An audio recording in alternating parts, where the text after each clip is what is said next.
Ben, would you come forward now and share some words on behalf of the family today?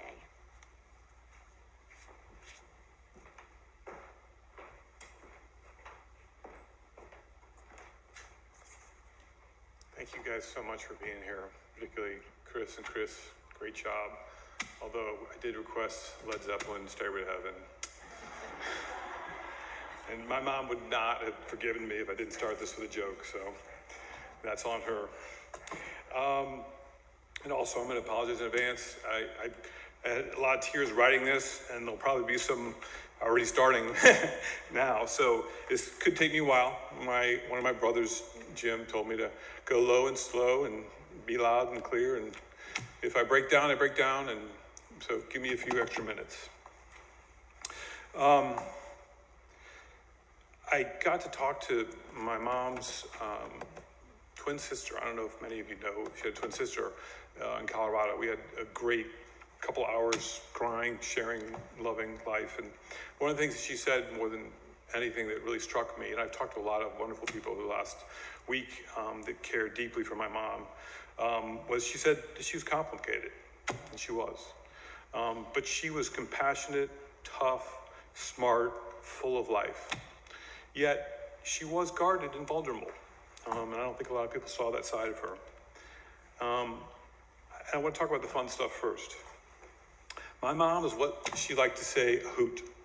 I don't know if you know what that is, but she was a hoot, right? She never met a stranger, and she knew how to make people smile and laugh. I have 1,000 stories, and I'm sure there's probably 2,000 more in this room. Everybody has probably been on an adventure with her, has smiled, has laughed with her, and that brings me great joy that you're all here. Some funny stories, just about her joy of life and just wonder of it all. When I was young, she organized a pie fight on my 10th birthday party.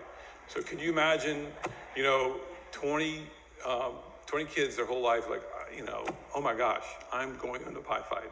And I posted on Facebook that she passed away.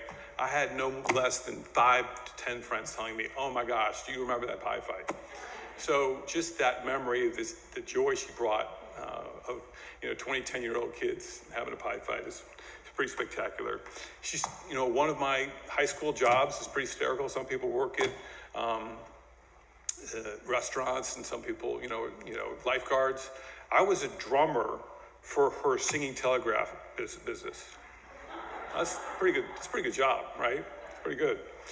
And another funny story I love to tell, we tell this as a family lore, but one day my brother Dan and I we're bringing 2 friends home. We're going to go have like a play date or whatever. And we come in the house, and there's a big, we have 2 animals, and there's a big piece of poop sitting in the middle of the dining room. And we're mortified. We're like, oh my gosh, this is embarrassing.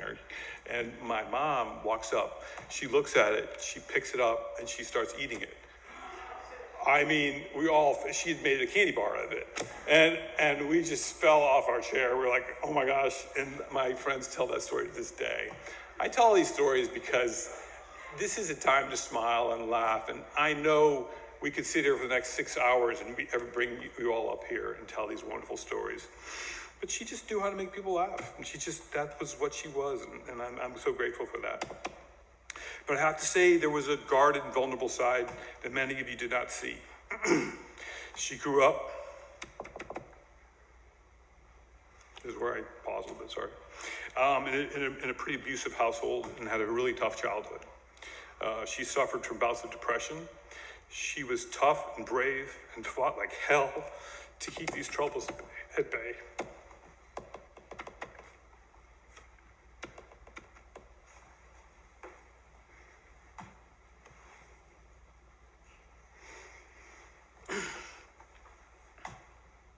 Take it slow. She used her own bravery and toughness to make damn sure her kids had a childhood that was filled with joy and happiness. And she crushed it. And I have 3 siblings down there that can vouch for that. We were just so happy. I mean, our days were filled with passion, adventure, education, compassion, love. It was a magical childhood. And she took that pain and she said, I'm not going to let that happen to my children. And she was amazing, absolutely amazing. You know, when we all left and developed our own families, she had to face some of the demons again, and unfortunately, she didn't seek help. She hid her pain from others and put on a brave face, and keeping that inside took a toll on her. I do think in her way through much of that pain was eased by easing the pain of others. She was the most compassionate person I have ever met in my entire life. She worked as a teacher, an ice cream shop manager, a school bus driver, and a nurse. She volunteered constantly for wonderful organizations, and she didn't volunteer by sitting on boards. What did she do? She went out in the community. She went to shelters and cared for animals, which I still can't do this day. She taught adults how to read. I mean, that's hard. That's really hard work. That's the hard work that takes a lot of guts and effort. And I think she eased a lot of her pain through, providing, by healing the pain of others.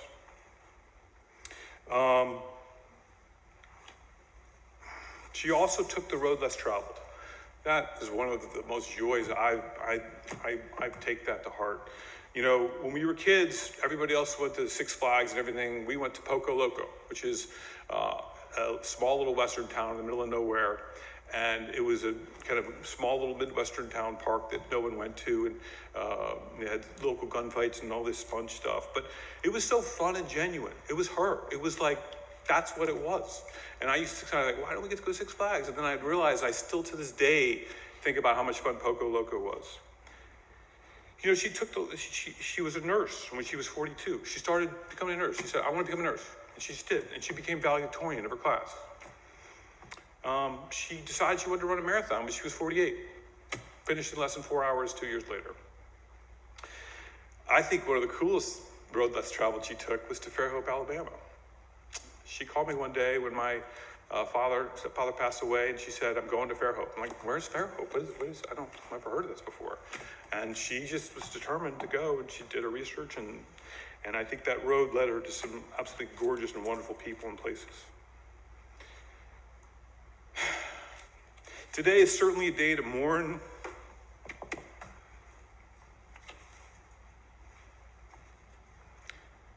and reflect and seek closure and comfort. I knew my mom probably better than anyone, and I want to let you know a few final things about her in this community.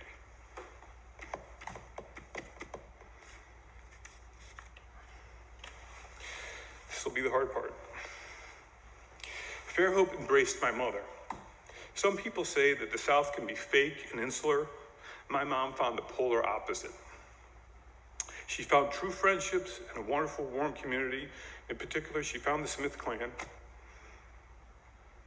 Watson and his family have become her guardian angels over these last 6 years.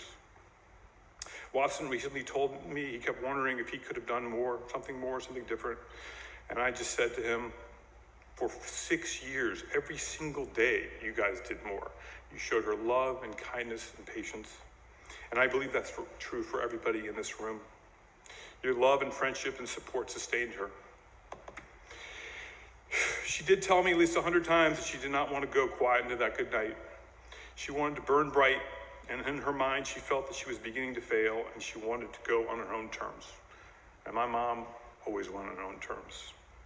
Please know that she loved this community and the people in this room, and you were heaven sent to give some peace and joy in the twilight of her life. In the end, with my mom being gone, there will be a few less laughs, a few more strangers, and a few less risks taken.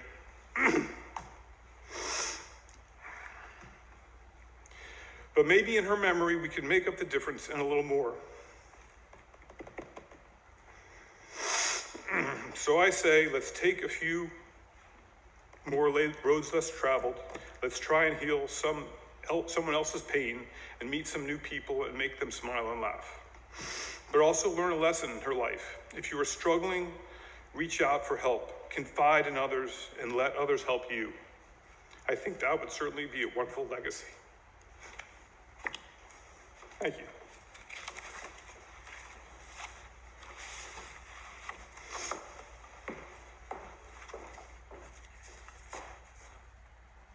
That was hard, I know, but that was a beautiful tribute.